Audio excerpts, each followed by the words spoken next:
Yo, hello guys and welcome back again to a brand new video.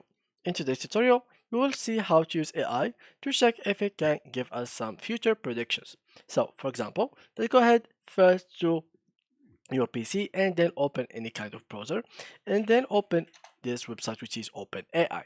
Now from here guys, we go to the top and click on try over here. And basically what I'm going to do is connect to my account. Basically, I'm already connected to my account.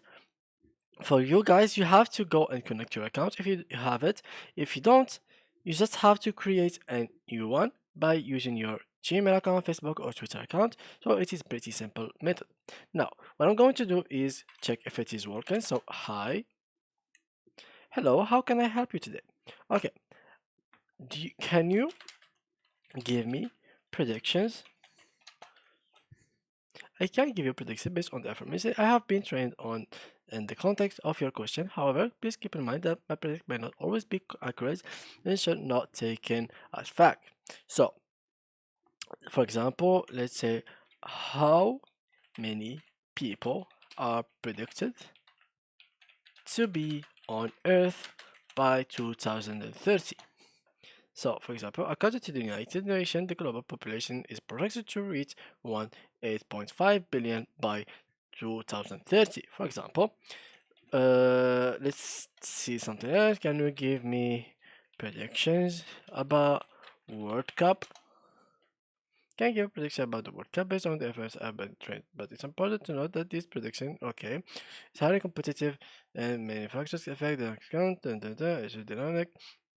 The next World Cup is scheduled in held in Qatar. So basically, the the AI is actually programmed on 2021, so he doesn't know that we are already in 2023. So basically now it's giving me some prediction about Qatar World Cup, which has been already done, and so it seems that their performance will also play a huge role in the semis. So who do you think is gonna be the winner? Let's see that.